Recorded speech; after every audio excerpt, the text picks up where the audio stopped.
대체할 수 없는 정통 경제방송 박근영의 데일리 힌트 시간입니다. 반갑습니다. 오늘 4월 11일 금요일 방송입니다. 이게 일주일이 어떻게 또 확 지나갔습니다. 벌써 4월 중순으로 접어들고 있고 날씨가 완연한 봄입니다. 오늘 하늘 보셨습니까? 완전히 나들이 가기가 딱 좋은, 그리고 혹시 운동하시는 분들은 필드 나가셔서 공 한번 치기도 상당히 좋은 날씨 같아요. 하늘이 파랗고요. 봄 날씨로 접어들고 이제 벚꽃도 남부 지방은 벚꽃이 좀 흩날리게 빠졌을 것 같고, 이 서울 지역은 이제 벚꽃이 막 피면서 이렇게 조금 더 벚꽃을 좀 만끽할 수 있는 그런 날씨인 것 같아요. 좀 지나고 보면 또 언제 여름이 왔는지 덥다라고 하실 것 같습니다. 자, 이번 주는 역사적인 그 주가 흐름들이 있었던 한 주입니다. 아마 미국 시장 전체적으로 봤을 때도 역사적으로 세 번째 정도의 상승폭을 보였던 하루였기도 하고요.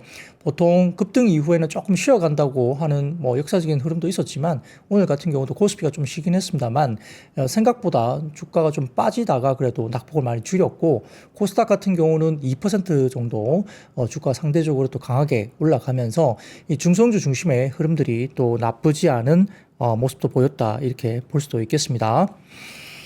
오늘 현재 접속하신 분들이 한 3,000명 언저리입니다. 평소보다 조금 적은 인원이긴 하지만 또 나들이 가신 분들도 많으실 것 같기도 하고요. 그럼에도 불구하고 지금 접속해 주셔서 방송을 들어주신 분들은 감사하게 생각하고 있습니다. 주말 사이에 클립이 올라오면 또 오늘 못 보신 분들은 이 주말 사이에 클립을 보시면서 시장에 대한 힌트를 좀 받아가시면 좋겠습니다.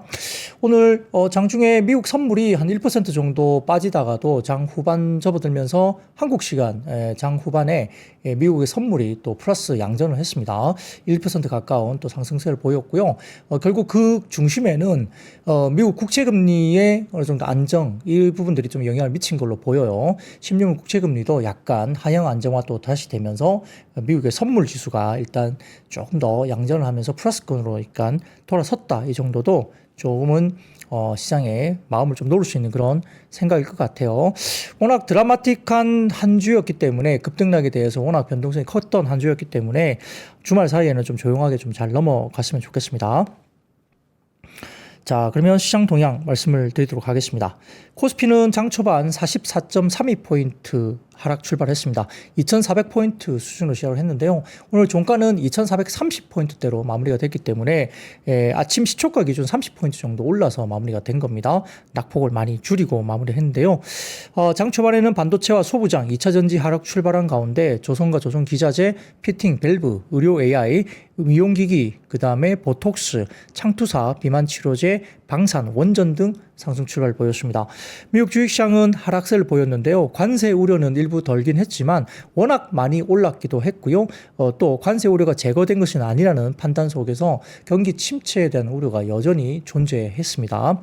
상호관세 90일 유예에도 불구하고 보편관세는 10% 그대로 유지가 된다 봐야 됐고, 대중 합계 관세가 145%다라고 다시 확인을 시켜줬습니다. 125% 관세에다가 펜타닐 20% 관세를 합친 걸로서 145% 확정으로 이야기되는 상황입니다. 자, 근데 어젯밤에 발표된 CPI가 있었는데요. 첫 번째 자료를 좀 띄워주시면, CPI는 상당히 견조했습니다. 예상치를 하회했던 소비자 물가가 나왔기 때문에 상당히 좀 안도를 할 수 있는 그런 자료인데요. 자, PD님 좀 띄워주십시오. CPI. 자, 컨센 대비 빠졌습니다. 전반적으로 상당히 CPI라든지 코어 CPI 전반적으로 괜찮았고요. 그 다음에 잡리스 크레임도 나쁘지 않은 모습을 보였었고요. 코어 CPI 여러 가지 부분에서 MOM, YY도 전반적으로 상당히 견조한 모습이죠. 자, 이 흐름만 놓고 본다면, 만약에 관세 이슈만 없었다고 한다면 이 흐름대로라면 이제는 인플레는 거의 잡혔다라고 볼 수 있을 정도의 상당히 긍정적인 지표로 일단 이야기는 됐습니다. 근데 별로 작동을 안 했어요. 이게 호재로 작동을 어제 하지 못했고요. 별 반응이 없었거든요. 근데 그게 왜냐면 이 소비자 물가는 과거치다. 근데 현재 물가 관련된 부분에 대해서 관세를 저렇게 때리면 한 2, 3개월 정도 후에 이 관세에 관련된 효과가 나타날 것이기 때문에 결국은 관세가 붙으면 이 소비자 물가도 오를 텐데 과거치에 대해서 그렇게 의미를 둘 수 있느냐 이런 논리로 시장 영향력이 거의 없었다 볼 수 있습니다. 만약에 이게 관세 이슈가 또 없었던 정상적인 상황이라면 이 정도 데이터라고 한다면 파월 의장은 이제 인플레를 잡았다라고 굉장히 환호를 할 수 있는 그런 정도의 지표였다라고 평가를 받는데 조금은 어제 별로 미지역지근하게 별로 반응이 없었다라고 시장은 평가를 했습니다.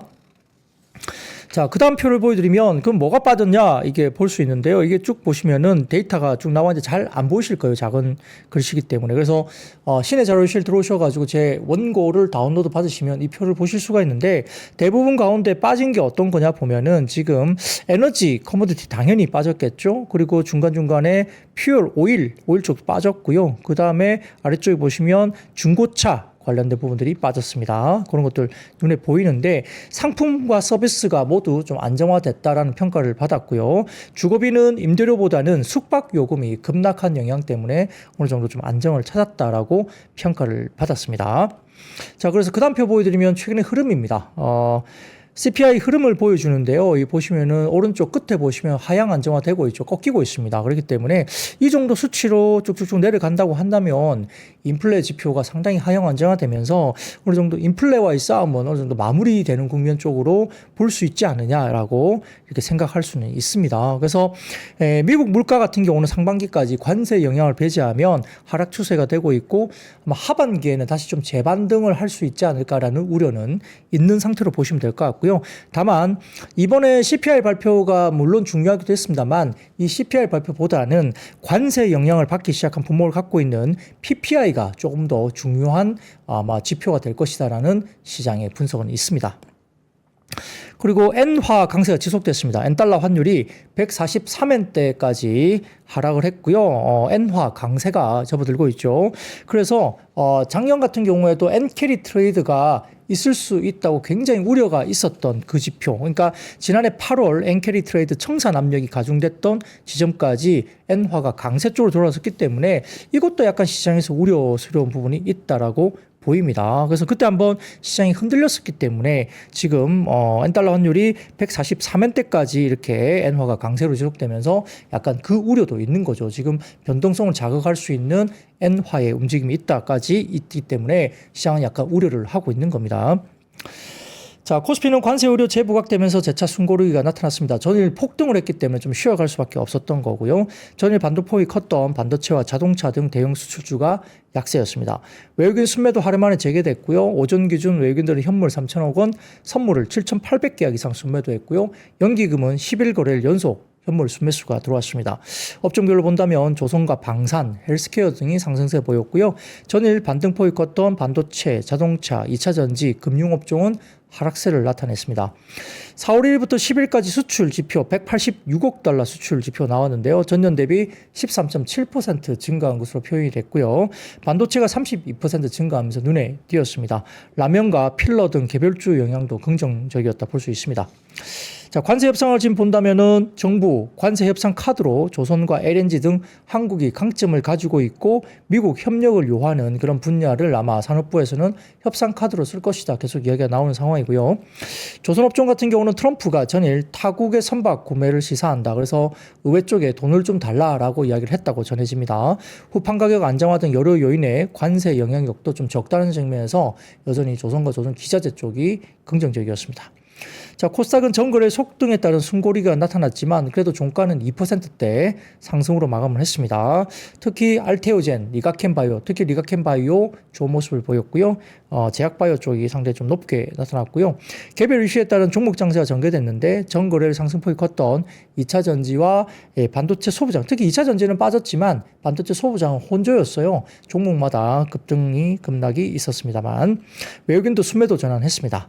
자, 조선 기자재를 본다면 트럼프의 미국 조선업 재건 행정명령 수혜 기대감이 조선 기자재 쪽에 여전히 진행됐고요. 4월 1일부터 10일까지 잠정 수출 데이터 호조를 보였던 필러 업체들도 긍정적이었습니다.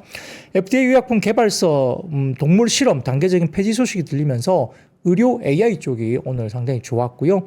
장기 지속형 기술 개발 기대 때문에 비만 치료제 관련주들도 역시 좋았습니다.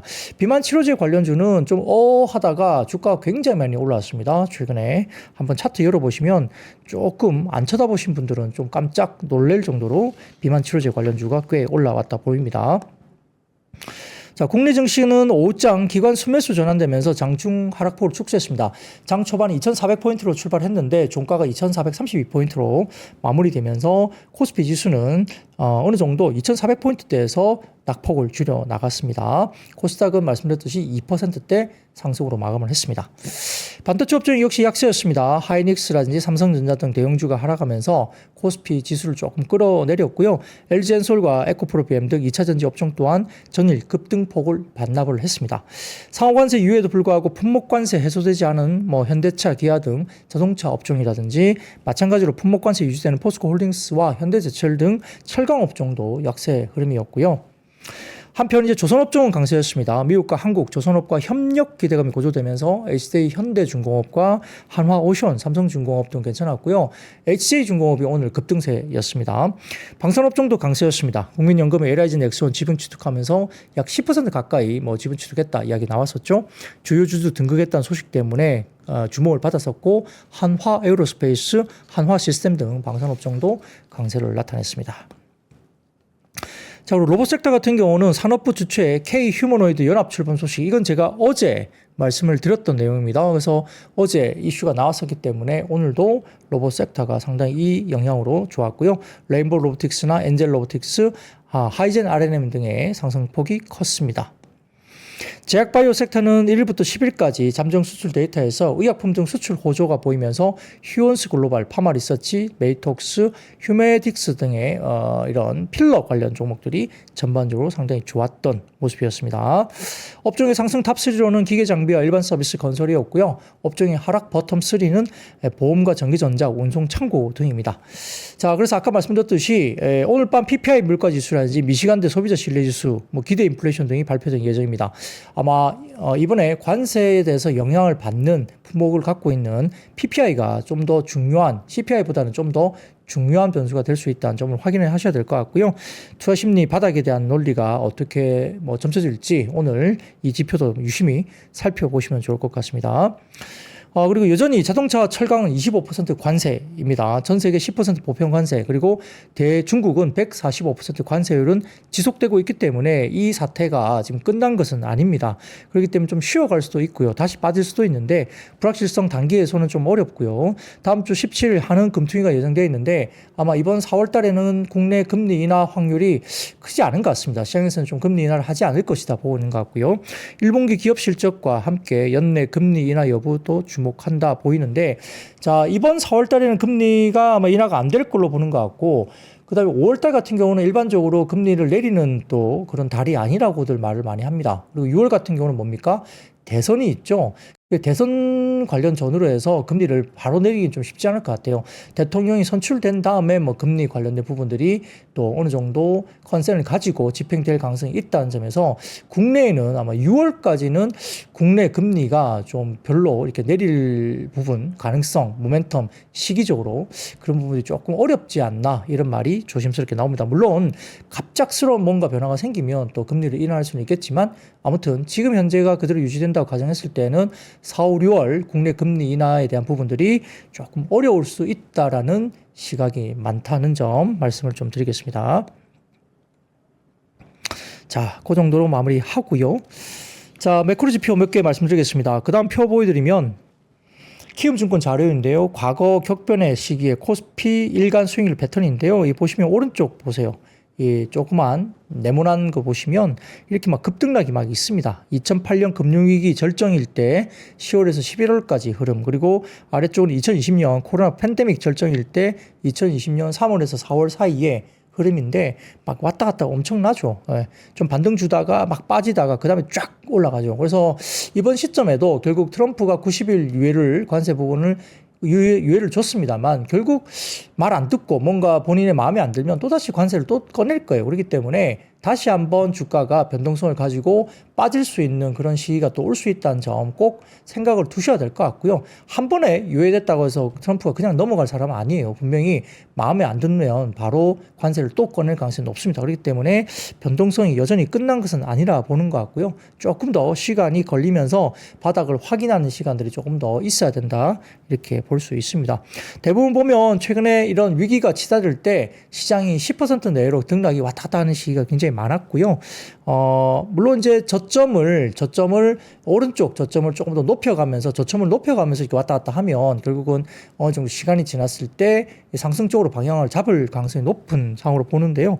아무튼 기본적으로 어느 정도의 시기를 놓고 격변에 왔다 갔다 변동성의 격변의 시기를 어느 정도 겪은 뒤에 시장에 대해서 방향을 잡고 상방으로 이렇게 안정을 좀 찾아가는 그런 모습이기 때문에 이번 주가 뭐 첫 번째 그런 격변의 시기였고 또 다른 격변의 시기가 또 돌 수 있다 이렇게 보시면 좋을 것 같습니다. 일방적으로 지금 이제는 간다라고 고를 외치기에는 조금 더 보수적으로 보시면 좋겠다. 다중바닥을 좀 만들어주는 것을 확인하는 게 좋겠다 생각이 듭니다. 자, 그 다음 매크로 지표 하나 더 보여드리겠습니다. 미래에셋증권의 자료인데요. 지금 괜당님께서 달러 인덱스 100이 무너졌네 말씀 주시는데 이겁니다. 자, 노란색 실선은 달러 인덱스이고요. 검은색 실선이 미국 국채 10년물 금리입니다. 자, 보세요. 자, 관세를 두드려 패면 어떻게 됩니까? 미국이 관세를 두드려 패면은 일반적으로 달러 인덱스는 상승하게 돼 있고요. 달러가 강세로 접어들고 금리는 아무래도 경기에 대한 부분들이 조금 위축되기 때문에 금리는 빠질 거야 생각을 했죠. 근데 웬걸요? 엉뚱하게 가고 있죠. 달러 인덱스 약세로 접어들고 있고요. 그 다음에 아까 말씀드렸던 미국 10년물 국채 금리가 급등세가 나타났습니다. 자, 미국 재무장관 스캇 베센트가 강달러와 10년물 금리 암정 이 두 가지를 외쳤거든요. 근데 웬걸요? 자기네들 생각하고 완전히 거꾸로 갔죠. 굉장히 황당했을 겁니다. 근데 이게 반하는 움직임이 나오니까 특히 4월 2일 상호관세 발표 이후에 더 극단적으로 거꾸로 가버린 겁니다. 굉장히 황당했을 거예요. 그래서 베센트 재무장관이 미국의 구조적 체질 개선을 통해서 이 금융이 아닌 실물 경제 활성화하면서 미국 경제 성장을 도모한다. 이게 본인의 모토였는데 일단 그 과정에서 발생할 수 있는 노이즈, 그 노이즈는 뭡니까? 시장이 박살나는 거예요. 그 경기가 부러지는 거고 그렇기 때문에 이런 노이즈를 충분히 안고 가겠다는 입장이었고 트럼프도 마찬가지예요. 리세션 충분히 나올 수 있다고 언급을 했어요. 본인도 인정했거든요. 충분히 침체로 갈 수 있다 이야기를 했으니까 뭔가 박살나는 것에 대해서는 어느 정도 참고 가겠다는 생각을 한 겁니다. 그런데 엄연히 그 베센트 재무장관도 월가 출신의 금융인인데 자 지금같이 달러가 거꾸로 막 더 달러가 약세로 가고 10년물 국채 금리가 급등하고 황당한 상황이 생기는 거죠. 그러니까 그러한 시장 변동성을 그대로 볼 수 없었다는 판단을 했고요. 그래서 뉴욕타임즈가 베센트 재무장관이 트럼프 대통령을 설득해서 일방적 관세 부과에서 한 발 물러나서 협상 시간을 갖도록 설득했다. 결국은 이번 트럼프의 정책은 예정됐던 것이다, 계획된 것이다 말은 할 수도 있겠지만은 사실은 1차적으로는 실패한 것으로 평가를 받고 있습니다. 자, 근데 그 다음 표 보여드리면 이겁니다. 최근에 달러 약세와 금리 상승이란 최악의 조합이 나오면서 금융시장 안정성에 대한 우려가 커지고 있는 모습이 나타났습니다. 얼마 전에 블루킹스 연구소에서 미국 국채 시장의 구조적인 취약성으로 인해서 베이시스 트레이드 관련된 리스크에 대한 자료를 낸 적이 있다고 제가 말씀을 한번 드렸었죠. 이 베이시스 트레이드가 뭐냐 하면 레버리지를 약 50배에서 100배 정도 써가지고 돈을 차입해서 활용한 차익 거래 전략인데 주로 헤지펀드 등 비은행계 금융기관들이 사용을 합니다. 이게 뭐냐면은 장기 현물을 국채를 매수하고요. 동일 만기 국채 선물을 매도합니다. 보통 일반적으로 동일 만기의 국채 선물이 좀 더 높은 가격에 있고 현물 국채 가격이 조금 낮기 때문에 장기 현물 국채를 사고요. 그 다음에 장기 동일 만기 국채의 선물을 팔아서 그 사이에 수익을 갖는 그런 일방적인 어떤 베이시스 트레이드가 있는데 굉장히 안정적인 매매가 될 수 있죠. 그래서 이게 레버리지 50배에서 100배까지 레버리지를 씁니다. 근데 만약에 시장 변동성이 증가하면서 금리가 오히려 급등해 버렸죠. 미국 10년 국채 금리 등을 포함한 금리가 급등해 버리니까 레버리지가 축소 압력이 되고 이 포지션이 갑자기 청산할 수밖에 없는 상황이죠. 근데 아까 말씀드린 스왑 거래 같은 경우는 이게 스왑은 바로 유동성을 확보할 수가 없어요. 그렇기 때문에 국채 현물을 파는 게 답입니다. 그 방법밖에 없어요. 단기적으로.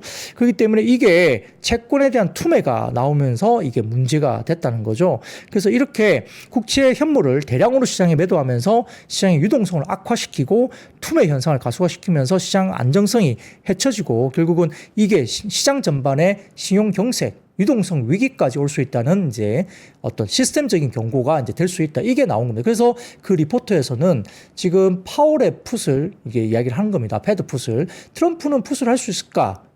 그러긴 좀 힘들다라는 평가를 했고, 패드 풋이 바로 될 수 있다. 그래서 당장은 인플레에 대한 관세 때문에 인플레에 대한 우려가 있긴 하지만 지금 그걸 논할 때가 아니다. 지금 리스크가 붕괴될 수 있는 게 시스템이 붕괴될 수 있기 때문에 일단은 패드 풋이 나와야 된다라고 이제 주장하는 리포트였습니다. 자, 실제로 지난주 급락 때문에 헤지 펀드들이 마진콜이 발생하면서 대규모 자금 수요가 발생해서 대규모 국채 매도로 현금화했다는 주장도 있고요. 이런 점이 이제 월말 또는 분기말 자금 수요 증가에 인해서 SOFR 이게 이제 담보부 야간 자금 조달 금리인데 이것이 실효 연방 기금 금리 EFFR을 상회하긴 하지만 최근 연속적으로 상회하는 점은 단기 자금 시장에 이상 현상이 나타났다라고 평가를 했죠. 자, 그러니까 트럼프가 바보가 아니죠. 그리고 옆에 있던 각종의 뭐 여러 재무장관 등을 포함한 각각의 전문가들 이거 굉장히 좀 심각하다고 보고를 했을 거고요. 여기에서 이제 아까 말씀드린 대로 뭔가 정책적으로 발표를 해야 된다. 그렇지 않으면 문제가 심각해질 수 있다는 이야기가 되면서 트럼프가 전격적으로 90일 유예를 했다라고 분석이 됩니다. 그러니까 결국은 본인들의 정책이 실패를 1차적으로 했다고 보이는 거죠. 그렇게 평가를 받습니다. 자, 근데 트럼프가 과연 그것 때문에 정말 했냐라고 물어보신다면 다음 사진 보여드리면 알 수 있습니다. 네, 다음 사진 보여드리면 아래쪽에 보세요. 블룸버그 통신인데요. 트럼프 대통령이 자정이 지났는데도 그때 아마 현지 시간 새벽 2시 24분인가요? 자정이 지났는데도 채권 시장을 지켜보고 있었다라고 이제 나옵니다. 그러니까 트럼프가 채권 시장 보고 깜짝 놀라서 뭔가 자세를 바꿨다라고 평가를 받고 있습니다. 그러다 보니까 어쨌든 지금은 이제 채권 금리 시장의 요동 이 부분이 좀 중요한 하나의 변수가 되고 있는 것이고요. 10년물 국채금리나 뭐 2년물 이런 것들이 좀 하향 안정화돼야 되는 거죠. 그런 것들 중심으로 지금 시장에서는 상당히 중요한 하나의 이슈가 되고 있다. 환율도 문제고요. 달러도 약세로 가고 있는데 물론 뭐 달러 인덱스가 100 정도가 와 있는 것도 뭐 100을 깰 수도 있지만 100 정도 와 있는 것도 많이 오른 거예요. 많이 올랐죠. 그 전엔 더 올랐지만 많이 오른 건데 달러가 약세가 진행되고 이렇게 금리가 막 급등 초게 되면 트럼프 입장 상당히 압박을 받을 수 있습니다. 자, 어쨌든 관세 이슈는 어떻게 진행될지 아무도 모릅니다만 뭐 이러한 요인들 때문에 트럼프가 강경하게 하기도 만만치 않은 약간 그런 굉장히 좀 힘든 국면이 본인한테 좀 주어졌다라고도 볼 수 있습니다. 자, 그래서 그런 것들 좀 이해를 하셔야 돼요. 왜 갑자기 이런 부분에 대해서 이야기가 되고 있는지 좀 보셔야 될 것 같아요. 자, 그러면 첫 번째 섹터로 넘어가 보도록 하겠습니다. 오늘은 조선 기자재 관련인데요. 트럼프 대통령이 미국의 조선업 재건 의지를 거듭 확인했고요. 재건 기간 미국과 가까운 다른 나라부터 선박을 구매할 수 있음을 시사를 했다고 합니다. 다음 헤드라인 보여주세요. 트럼프 대통령이 의회에다가 다른 나라의 배를 사기 위해서 돈을 요청했다 이렇게 나옵니다. 그래서 이렇게 좀 보시면 좋을 것 같고요. 글로벌 IB 투자은행들에 따르면은 필리핀 수빅 조선소의 경영권을 갖고 있는 미국 PF 운용사 서브로스 캐피탈이 HD 현대 측에 인수를 제안했으며 HD 현대는 이를 심도 있게 논의 중이다 이야기 나옵니다. 그래서 아마 인수 가능성 굉장히 높게 보고 있다고 보고 있고요. 매각 대상은 서브로스 캐피탈이 보유한 83% 지분으로 인수가는 5천억 원 정도가 될 것으로 전망을 하고 있습니다. 뭐 이런 것들 등등 포함해서 조선업종이 일단 오늘 상당히 좋았고 HJ중공업이 급등을 했고요. 그 외에도 조선업종들이 대부분 괜찮았습니다. 엔진업종 마찬가지로 그렇고요. 조선기자재 정도까지 흐름이 좋았다 볼 수 있습니다. 자, 두 번째 섹터입니다. 오늘 의료 AI가 주가들이 올라왔는데요. 자, 그 다음 헤드라인도 보여드리겠습니다. 요거네요. 네. 미국 FDA가 현지 시간 12일 단일 클론 항체 치료법 및 기타 약물 개발에 있어서 동물 실험을 인공지능에 기반한 새로운 모델로 대체할 계획이라고 밝혔다고 합니다. 그러니까 의료 AI가 이슈가 된 겁니다. FDA는 새로운 접근 방식이 약물 안전성을 개선하고 연구 개발 비용과 약값을 낮추는 데 도움이 될 것을 설명하면서 내년에 일부 항체 기반 약물 개발 업체가 비동물 기반 실험 전략을 사용할 수 있도록 허용하는 파일럿 프로그램을 시작할 계획으로 언급을 했습니다. 자, 그래서 오늘 의료 AI가 이 뉴스 때문에 주가들이 상당히 좋았습니다.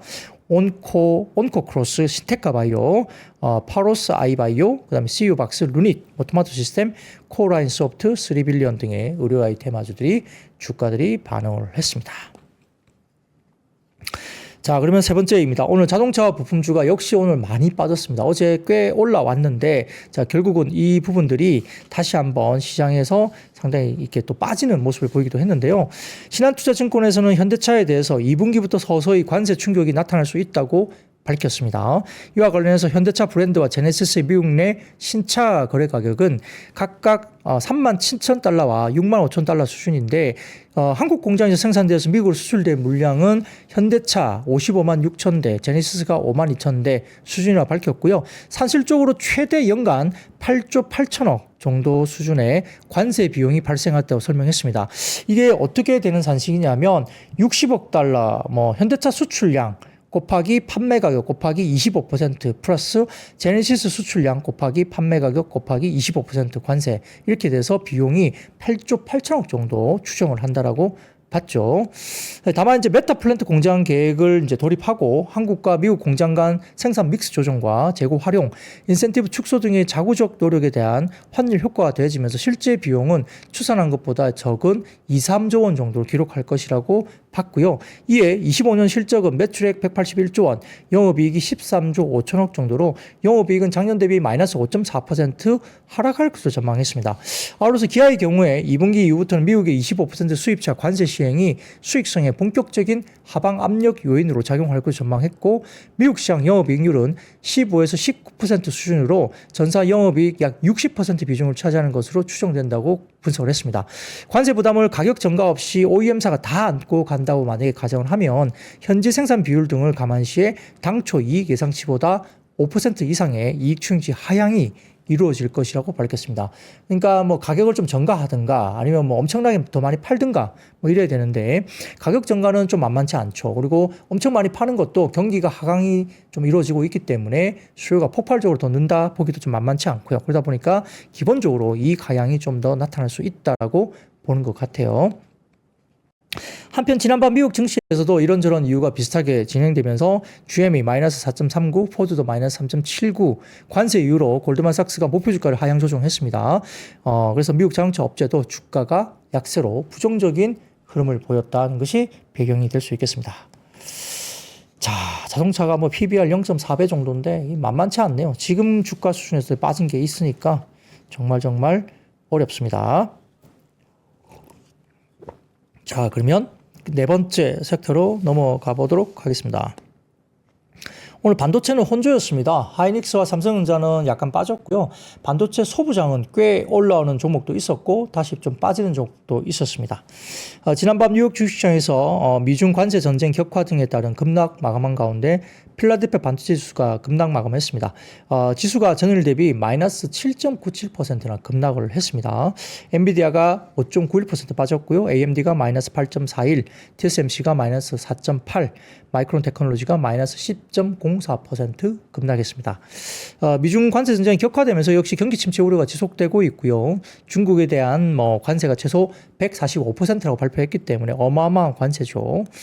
그래서 전반적으로 봤을 때는 중국의 미국산 제품에 대해서 84% 보복 관세 부여하고 있고 미국 상무부는 미국의 관세를 협박과 강요라고 비판하면서 미국이 강경 노선을 고수할 경우에 끝까지 맞서겠다고 경고하기도 했습니다. 그래서 하이닉스나 삼성전자, 유진테크, 주성엔지니어링, 모리가 IPS 이런 종목들은 빠졌는데요.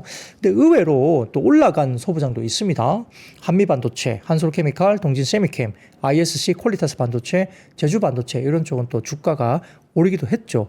약간 혼조 정도로 마무리됐다 이게 볼 수 있습니다. 자, 그래서 그 다음 표 보여드리면 이번 4월 1일부터 10일까지 반도체 수출액 잠정치입니다. 자료 좀 띄워주세요. 이게 나오는데요. 자, 위쪽 막대 그래프는 회색이 25년 3월 1일부터 3월 10일까지고요. 붉은색이 25년 3월 이번에 4월이죠. 예, 4월 1일부터 4월 10일까지입니다. 그렇게 보시면 될 것 같고요. 그래서 이렇게 쭉 진행이 됐는데, 아무튼 뭐 전체적으로 봤을 때는 좀 더 빨간색이 이제 이번에 나온 수치인데 좀 좋아지고 있다 모습이 보입니다. 그래서 D램 같은 경우는 전월비 7% 정도 증가했고요. 전분기 대비로는 13% 증가했습니다. 그리고 D램 모듈 같은 경우는 전월비 51% 증가했고 전분기로는 5% 증가했고요. 낸드는 전월비 54% 증가했고 전분기로도 61% 증가했습니다. MCP 같은 경우는 전월비 20% 증가했고요. 그다음에 전분기 대비 37% 증가했습니다. 그리고 SSD 같은 경우는 전월비 21% 증가했고 전분기 대비 3% 증가했습니다. 그래서 전반적으로 봤을 때는 상당히 좋은 수출 규모가 나오고 있고요. 이게 아마 관세 부과 이전에 좀 선수요 등도 아마 일부 좀 영향이 미쳤을 것으로 보이긴 합니다. 뭐 어쨌든 지표는 상당히 좋게 나왔다 볼 수 있는 상황입니다. 자, 그리고 그 다음 표 보여드리면 좀 의미가 있습니다. D램의 중량 기준 수출 단가입니다. 확연하게 올라오는 모습이 보이거든요. 4월 1일부터 10일까지 잠정치를 30일로 환산해서 단가를 냈는데요. 3월 달 말부터 관세부가 추가 인상 전에 선출하, 프리쉬핑 이런 부분들이 관찰됐다고 평가받을 수 있겠고, 이는 최소한 4월에서 5월까지 아마 지속될 것으로 보고 있는 것 같습니다. 동시에 단가 상승 역시 같이 발현되고 있다고 분석을 받고 있죠. 그러니까 선침해되면서 가격도 올라가고요. 전반적으로 수요도 아마 4월, 5월 조금 더 수요가 먼저 어떤 재고를 마련하려는, 재고를 축적하려는 그 수요가 들어오는 것도 그 이유의 하나다라고 평가를 했습니다. 자, 그리고 그 다음입니다. 지금 다음 표 보여드리면 헤드라인입니다. 이게 뭐냐면 아마존 CEO가요. AI에 대한 막대한 투자를 촉구하는 이야기를 했습니다. 그러니까 캐펙스가 줄어들면 안 된다 이야기를 하고 있는 것 같아요. 아마존 연례 주주서한에서 AI 혁신의 속도와 AI 제품에 대한 고객 수요를 따라잡기 위해서 상당한 자본이 지출이 필요하다고 이야기를 했습니다. 향후 투자 연도에 대한 강력한 수익을 확보를 하기로 희망한다면 지금 25년 캐펙스 가이던스 1,000억 달러를 써야 된다라고 이야기를 했죠. 그러니까 캐펙스 하향 조정을 하지 않겠다는 이야기를 하는 겁니다. 아마존까지도 이렇게 나섰는데요. 시간이 지남에 따라 AI 인프라의 가격이 내려갈 것이라는 예시가 아마존의 자체 관련된 부분에 대해서 칩이 있는데요. 아마 트레이니움 칩이 있습니다. 트레이니움 2 칩이 있는데 그는 이러한 칩의 가격이 일반적으로 사용 가능한 GPU 기반 컴퓨팅 인스턴스보다 30에서 40% 낮습니다. 그래서 AI에 대한 교육 비용이 감소하고 돈이 대신 추론 또는 실제 AI 모델에 제공됨에 따라서 AI 가격 역학이 미래에 바뀔 거라 봤고요. 추론 역시 모델 종류나 프롬프트 캐싱이라든지 컴퓨팅 인프라와 모델 아키텍처 개선으로 향후 몇 년 동안 의미 있게 더 효율적으로 바뀔 거라고 봤습니다. 그래서 아마존은 현재 1,000개 이상의 생성 AI 어플리케이션을 구축 중인데 아마존의 AI 수익이 전년 대비 세 자릿수 비율로 증가하고 있다라고 이야기를 하고 있죠. 그래서 캐펙스 25년 가이던스 1,000억 달러를 그대로 써야 한다라고 이야기를 했다고 합니다. 그래서 이런 부분에 대해서 결국 이제 AI 관련된 우려, 투자 우려, 지연 이런 것들에 대해서 일축을 하고 있다는 점. 그래서 반도체도 나쁘지 않을 수 있고 AI 관련된 쪽 그리고 우리가 전력기기나 전선 쪽도 그렇게 나쁘지 않은 가능성이 있다고 저는 보는 겁니다. 자, 그럼 다섯 번째 섹터입니다. 오늘 2차 전지가 다시 하락세를 보였습니다. 중국 제외한 국가별 상호관세 전격 유예 소식에 현지 시간으로 9일 폭등세를 보였던 뉴욕 증시도 지난밤에 중국 관세율이 설명이 되면서 다시 한번 무역 전쟁 관련된 격화 우려가 있었습니다. 테슬라가 마이너스 7.27% 약세를 보였고요. 리비안도 마이너스 2.63 그리고 GM이 마이너스 4.39 등도 하락을 했습니다. 관세 전쟁이 격화되면서 전반적인 경제 활동이 둔화될 것으로 전망되는 가운데 골드만삭스가 테슬라에 대한 목표 주가를 260달러로 UBS는 190달러로 크게 하향 조정했죠. 이런 부분들이 뭐 결국은 댄 아이브스나 이런 쪽도 마찬가지고요. 지금 테슬라에 대한 목표 주가를 대폭 하향 조정하고 있는 모습이 보입니다. UBS는 테슬라가 대부분 자동차를 판매될 예정인 국가에서 생산하지만 그 과정에서 많은 부품과 재료가 국경을 넘어서 이동하기 때문에 트럼프 관세에서 예외일 수 없다고 밝혔고요. 이어서 테슬라 주식은 변동성이 높지만 상대적으로 높은 밸류에이션을 고려할 때 하향 곡선을 그릴 것으로 전망했습니다. 테슬라가 아직도 PER이 100배가 넘습니다. 아마 어젠가 그젠가요? 106배 정도 되거든요. PER이. 그래서 밸류가 이렇게 비싸니까 지금 글쎄요, 이 가격이 뭐 합당한가, 뭐 그래서 이제 대폭 목표주가 하향 조정이 나오는 것은 지금 이렇게 경기 이슈라든지 여러 가지 이슈들이 또 판매가 상당히 저조하죠, 최근에. 그러다 보니까 100배 넘는 밸류가 정당화되냐, 뭐 이런 이야기를 하고 있는 것 같아요. 그래서 2차 전지 쪽이 역시 오늘도 영향을 받으면서 국내 셋업체들도 글로벌 배터리 점유율이 계속 빠지고 있습니다. 그래서 그게 중국을 제외하더라도 유럽 시장에서도 굉장히 좀 열세에 놓이고 있기 때문에 상당히 좀 어려운 구간이 계속 지나가고 있다. 그래서 2차 전지가 만만치 않다. 그리고 2분기까지 실적이 여전히 좀 어려울 것이다 이야기가 나오고 있어서 만만치 않다. 이렇게 아직까지는 좀 보수적으로 보는 하우스가 좀 있습니다. 자, 그런 것들 참고를 해보시면 좋을 것 같고요. 자, 6번째입니다. 더불어민주당이 드라마, 영화, 웹툰, 게임 지원 정책 추진 소식이 들리면서 웹툰 관련주라든지 영상 컨텐츠, 게임주들이 상승을 했습니다. 자, 일부 언론에 따르면 더불어민주당이 드라마, 영화, 웹툰, 게임 등 이른바 K 컨텐츠 분야를 국가 전략 산업으로 지정하고 감세 혜택을 주는 정책을 대선 공약으로 추진한다 이렇게 전해졌습니다. 민주당 게임산업특별위원회와 문화예술특별위원회가 내주 중에 이러한 내용의 컨텐츠 공약을 공개할 예정이다라고 알려졌습니다. 대선 출마를 선언한 이재명 전 대표가 K컬처 컨텐츠에 대한 육성 의지를 밝힌 가운데 당 특별위원회 차원에서 관련 정책을 마련한다라고 알려졌고요. 자, 민주당이 검토 중인 정책은 해외 시장 성공률이 높은 드라마, 영화, 웹툰, 웹소설을 국가 전략 산업으로 지정하고 제작 비용에 대한 세액 공제 비율을 확대한다는 내용을 갖고 있습니다. 현행법은 영상 콘텐츠에 한해서 제작 비용의 10에서 15% 수준의 세액 공제를 하되 3년 일몰제로 한시적 운영하는데 이 비율과 지원 범위를 대폭 확대하는 것이 골자라고 알려집니다. 넷플릭스가 위치한 미국 캘리포니아주는 영상 제작 비용의 최대 30%를 세액 공제해주고 있는데 이 정책도 참고될 것으로 전망이 되고 있습니다.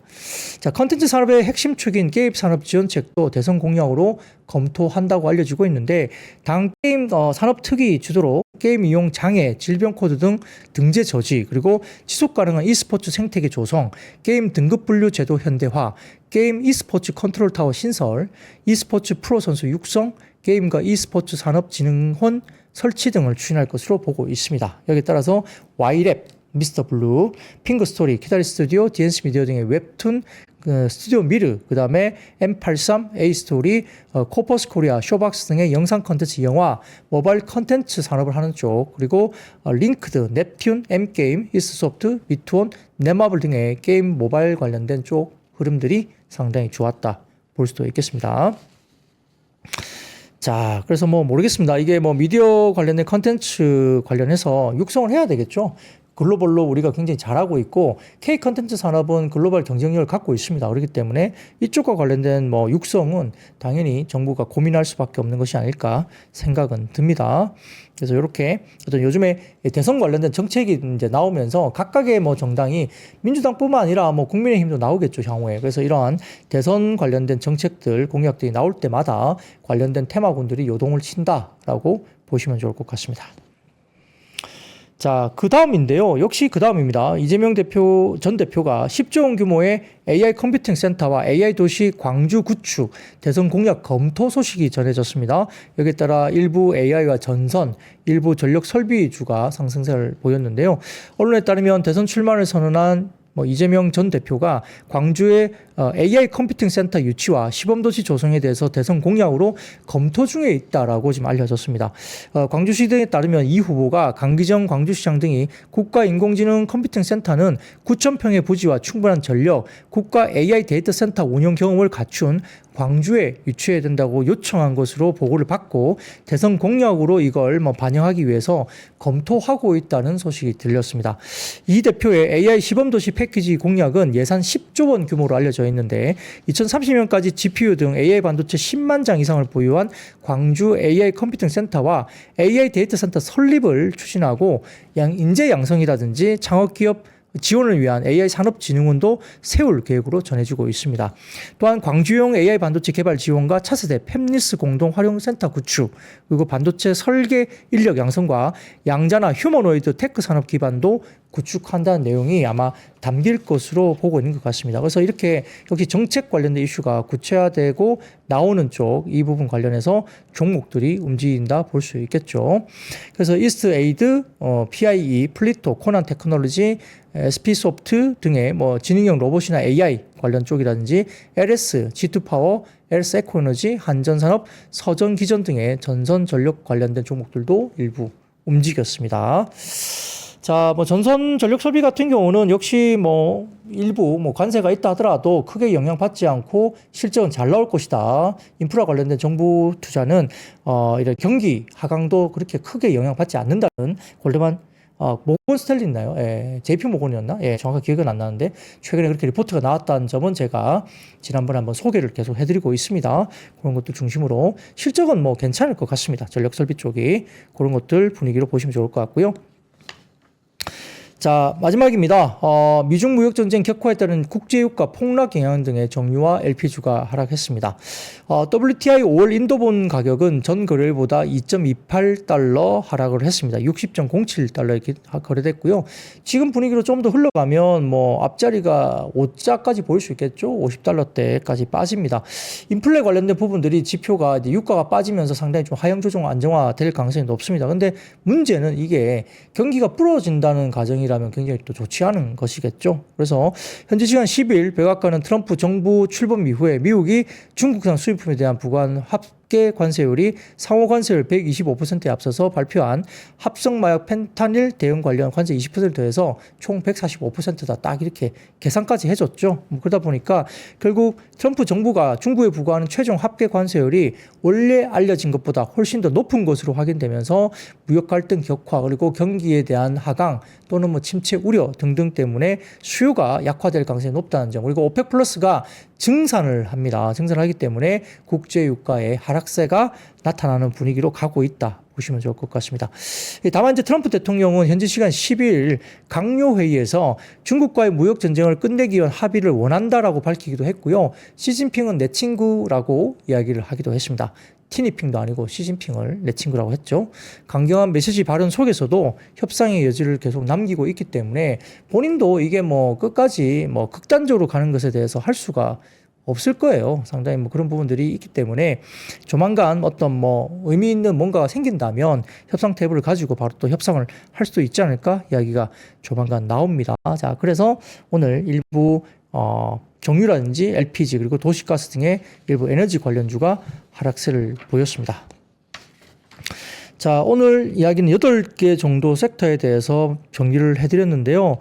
자, 시장이 워낙 만만치 않습니다. 변동성도 크고요. 지금 장중 실시간 보시더라도 지금 댓글창 보시면은 지금 실시간 채팅창 보시면 또 미국 선물이 뭐 빠진다 이런 말씀도 주시고 상당히 어렵거든요. 이 장중에 뭐 1, 2% 빠지는 왔다 갔다 하는 것은 참 요즘에는 별거 아닌 것처럼 굉장히 좀 계속 왔다 갔다 하죠. 그리고 최근에 주가를 보면 미국 장 자체가 장중 8%가 왔다 갔다 하는 시장이 8%가 왔다 갔다 하거든요. 그렇기 때문에 상당히 격화된 변동성을 보이고 있기 때문에 뭐 장전 선물 지수가 이 본장에서 어떻게 진행될지 그대로 반영도 거의 안 되고요. 본장에서 막 이렇게 흐름들이 굉장히 널뛰고 있기 때문에 아침에 일어났을 때 깜짝 놀란 경우가 많습니다. 그래서 상당히 어려운 시장이고요. 또 어떻게 또 뭔가 터질지를 알 수 없기 때문에 말 한마디에 시장이 완전히 바뀝니다. 그래서 상당히 좀 어려운 시장이 역시 되고 있다 보인다는 점에서 이게 극단적으로 어느 방향을 바로 잡고 나는 하방이야. 나는 뭐 상방이야. 완전히 그냥 컨빅션에 뭐 이게 빠져서 이렇게 막 이렇게 포지션을 잡는 것은 상당히 좀 지금은 좀 위험한 것으로 보입니다. 물론 이제 밸류를 본다면 하방에 대한 위험이 아주 많이 남아있는 것은 아닌 것 같다라는 말은 나오고 있긴 한데 그래도 알 수 없죠. 수급이라는 것은 센티에 또 연동해서 수급이 무너지게 되면 알 수 없는 영역까지 주가가 빠지기도 합니다. 그게 코로나 사태 때도 그랬잖아요. 0.8배 PBR 아무 그것도 의미가 없었어요. 그냥 작살이 났었거든요. 그렇기 때문에 이 센티가 무너졌을 때가 되게 무섭습니다. 그래서 지금 어느 정도의 기간 동안은 이걸 잡아가는 기간이 분명히 필요한데 변동성이 굉장히 확대되면서 일정 기간 동안은 그 시기를 좀 지나야 됩니다. 그 뒤에 뭔가 좀 수습이 되면서 안정화되고 뭔가 뭐 협상이 좀 이루어지면서 좀 안정적인 상승 쪽으로 좀 가지 않을까 그 생각을 갖고 있기 때문에 상당히 어렵습니다만 이 구간을 잘 견뎌내서 적어도 4월 정도까지 조금 변동성이 확대되는 구간이 지나가다가 5월 정도부터는 조금은 안정을 찾고 상방적으로 좀 갔으면 하는 생각을 가집니다. 여러분도 많이 힘드실 겁니다. 같이 박근영의 데일리 힌트를 같이 보시면서 같이 고민을 좀 하시도록 하죠. 날씨가 너무 좋습니다. 봄 날씨 만끽하시면서 스트레스 다 잊고 주말 사이에 따뜻한 나들이 가족과의 따뜻한 나들이 하시고 월요일날 웃는 모습으로 이렇게 리프레시 하셔서 이렇게 웃는 모습으로 월요일날 뵙겠습니다. 이 정도까지 마무리하고요. 네, 사랑초님, 부장님 한결같아요. 힘드실 텐데 화이팅 합니다. 이렇게 말씀 주시네요. 이런 것들이 힘이 됩니다. 여러분들도 화이팅 하시고 너무 힘드시면 주말 사이에 제 방송 보면서 제 얼굴 보시고 좀 힘내시기 바랍니다. 여러분 오늘 여기까지입니다. 아시죠? I see you.